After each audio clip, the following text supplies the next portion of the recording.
Hi, thank you for joining this mini webinar. It's going to be really crisp and short to the point webinar. Before we get into the presentation, let me just take a couple of minutes to introduce myself. I am CA N. Raja, Chartered Accountant by qualification, a teacher, trainer by passion. I started my career as a banker, credit analyst with State Bank of India. Worked for a period of 4 years. In very short period, I had the opportunity of becoming team leader, credit processing cell. So worked on 250 plus projects. It's 5,000 crore plus size. Then came out and started my CA practice. Had my practice for a period of 7.5 years.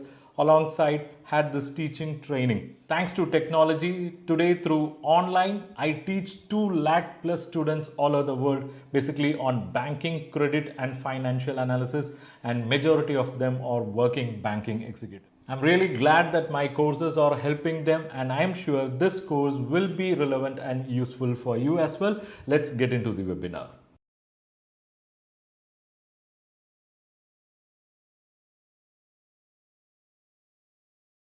What do we mean by liquidity? Liquidity means ability of the business to meet its short-term expenses and obligations without any difficulty. So in liquidity ratios, we are actually trying to understand whether the business is having any pressure to meet its obligations.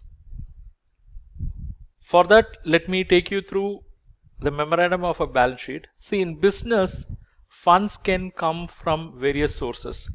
Funds can come from owners. It can come from outsiders. When funds come from owners, we call it as equity. When it comes from outsiders, we call it as liabilities. The money that are coming from outsiders, what we call as liability, can come with an obligation to repay within 1 year. It can come with an obligation to repay after 1 year. When it comes with an obligation to repay within 1 year, we call them as short-term liabilities. So these are all the money you have raised, maybe in the form of cash credit or overdraft or advance from customers, and you have the commitment to either repay them or to deliver the goods in case of advances. So using this money, what you will do? You will create some assets, basically short-term assets. But if you look at the proportion here, the short-term assets are greater than the short-term liabilities. It means what you have created as assets is greater than the money what you have borrowed in short term. It means these assets could not have been created with just short term funds. Some more funds have come in for creating these assets, and we call them as long term funds. It's only because of that reason the short term assets are greater than the short term obligations. So what is the relationship of this scenario with the liquidity? It has. When short-term assets are greater than short-term liabilities, that business will have comfortable liquidity position.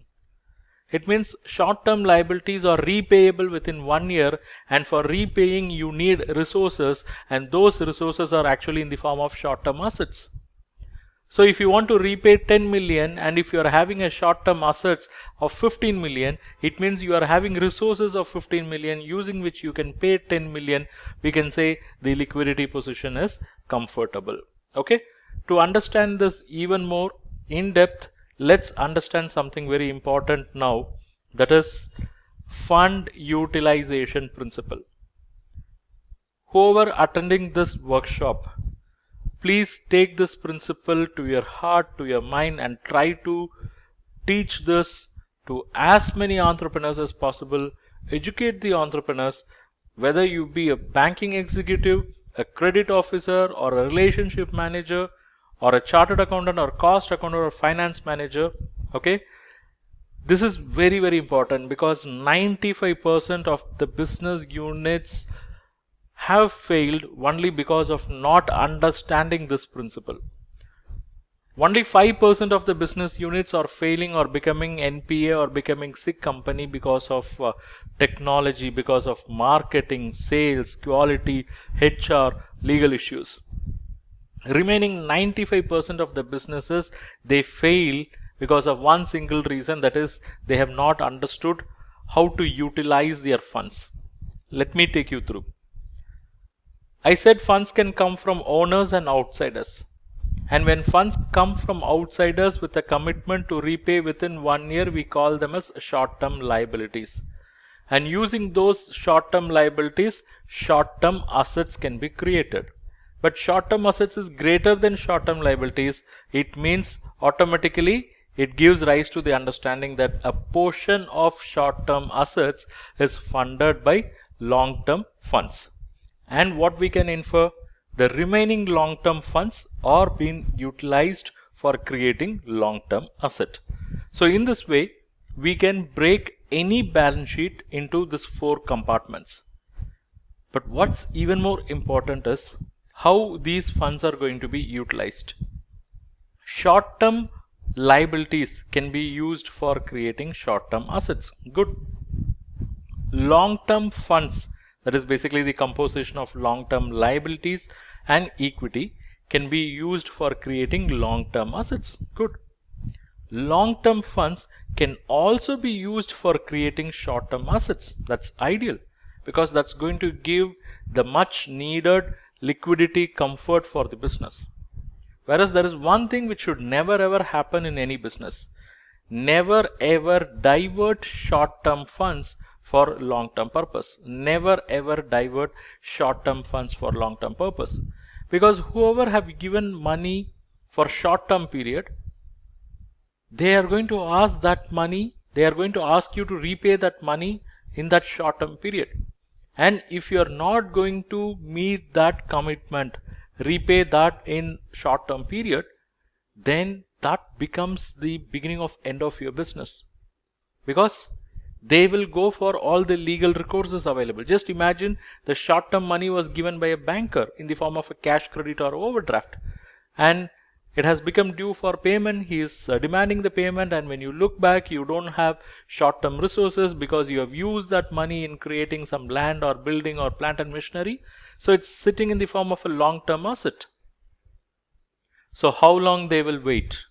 If a banker, if the loan amount has become overdue, they'll wait for maximum 90 days.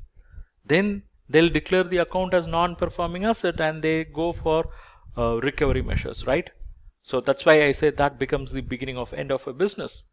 So never ever divert short-term funds for long-term purpose.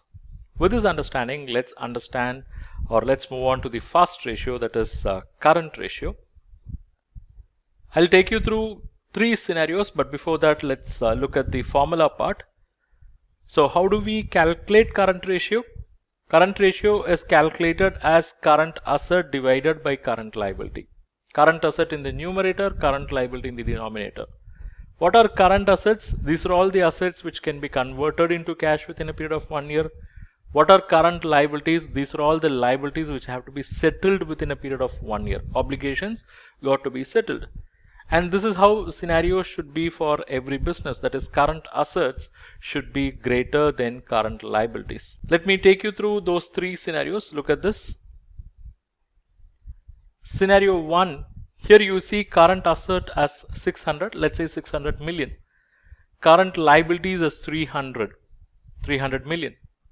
So from this, what we can infer is this business has an obligation of 300 million to be settled within a period of 1 year, and for that they have corresponding resource, current asset of 600 million. It means they are having a comfort of remaining 300, so I call that as net working capital.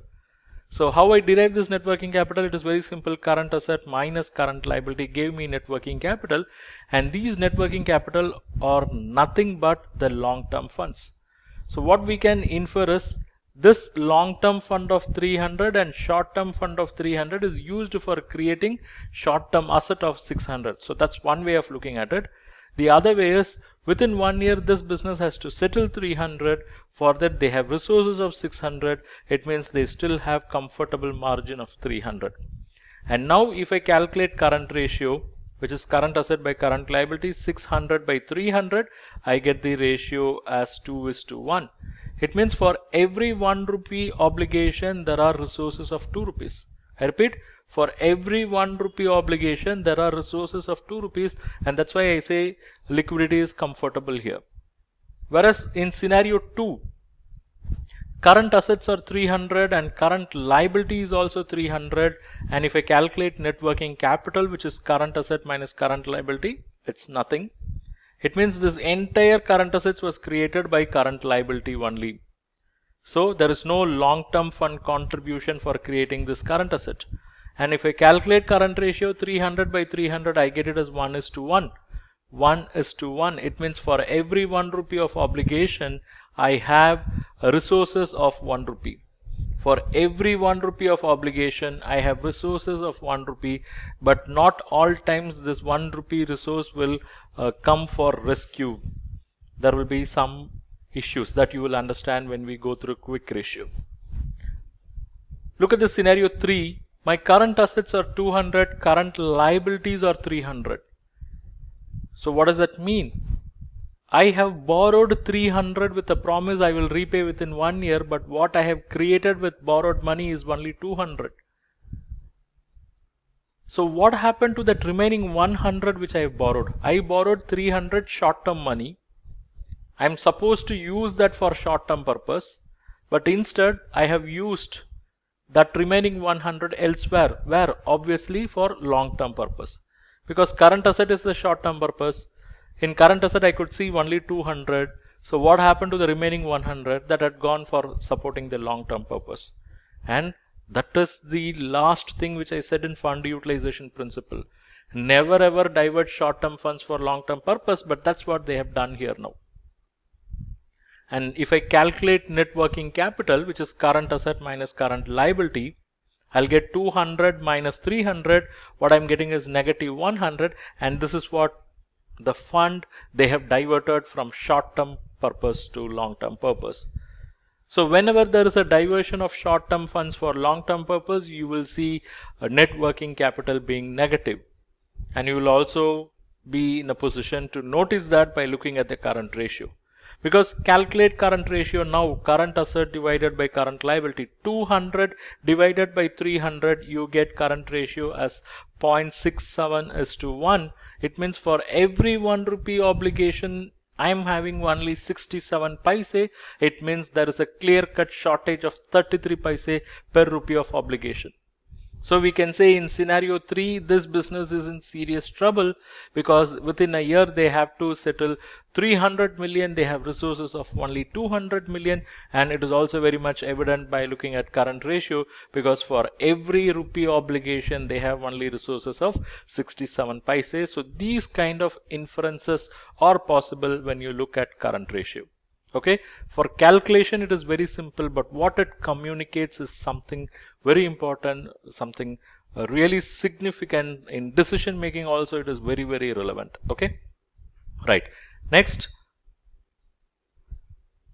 I'll also take a couple of minutes to explain why current ratio of 1.33 is insisted by most of the banks. Some banks, of course, they'll have like 1.1, 1.33, 1.5.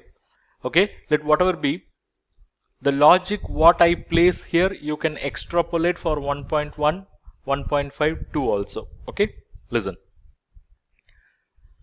Let's say my current assets are 100 million and I'm having current liabilities of 75 million. And with this, if I calculate current ratio, I get current asset by current liability as 100 by 75, that is 1.33. So it's going to be 1.33.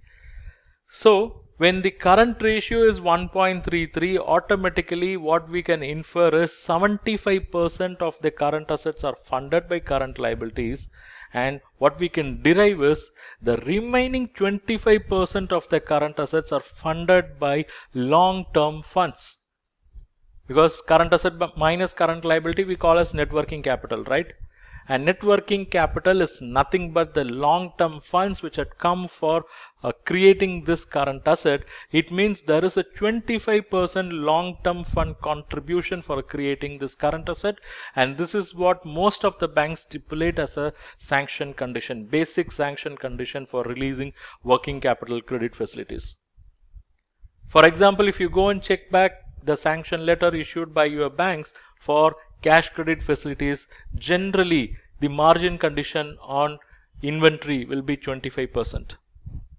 So It means 25% of the inventory have to be funded by long-term funds, right? So this 25% long-term fund contribution basically represents 25% margin condition stipulated by banks for working capital, and this is the logic behind 1.33. So when the current ratio is 1.33, the conclusion is 25% of the current assets are funded by long-term funds, which is in sync with the sanction condition, the condition stipulated by the bank as working capital margin. Next, we'll move on to quick ratio, also called as acid test ratio. So look at this scenario so that you can understand this better. Current liabilities are cash credit 100, sundry creditors 200, whereas current assets are cash and bank of 100, stock of 100, and receivables of 100. Okay, so the total both sides is 300. So this is exactly our scenario 2 in current ratio discussion. This is what our scenario 2, and I said it might look like an ideal scenario, but this is not an ideal scenario. Okay, now why this is not an ideal scenario, even though the short-term funds are exactly used for short-term assets? This is not an ideal scenario because some of the current assets, say the stock, this stock will not be available when you need cash immediately, because you have to convert the stock into, let's say the stock is in the form of raw material, then you have to convert that as finished goods. Then you have to identify a buyer. Then if he insists on credit, again it will take its own time. Okay, so for that reason this stock is not immediately available. So what is our total current assets now? It's not 300, it is 200. So we call this as quick assets. Current assets was 300, but what is available at a faster pace or quickly is only 200. Now let's compare. And before that, let me put that in the form of a graph. That is, here this blue bar is my obligation current liability. My resources or current assets, it looks like matching, but this orange bar will not come for rescue, because of that what is immediately available is only to this extent. Only quick assets are immediately available. Even though I have lot of current assets, what is immediately available for me to settle my current liability is only quick asset. So there is a gap. That's why we calculate the quick ratio, or say the acid test ratio. So here we know current assets are 300, but quick assets are only 200, and we have to compare that with the current liability. So quick assets by current liability will give us the quick ratio. In some balance sheets on the asset side, you will also have an item called prepaid expenses. Okay, this is already paid for, so it is not going to fetch you any cash within a period of 1 year, but it is actually helping you to reduce the payments within a period of 1 year. So from current assets, as we have removed stock, we should also remove prepaid expenses. That will give us quick assets. And if that is divided by current liability, you get the quick ratio. In this case, current asset by current liability, 300 by 300 gave us a current ratio of 1:1. But if you want to know the real face of it, you have to take quick assets divided by current liability, 200 by 300, you get only 0.67:1. So for every 1 rupee of obligation, the quick assets that are available is only 67 paise. For every 1 rupee obligation, quick assets that are available is only 67 paise. So how a quick ratio should be, or how a liquidity position of a business should be. Look at this. This blue bar is your obligation. If you have 300 as your obligation, your current asset should not be exactly equal to 300. It should be greater than 300.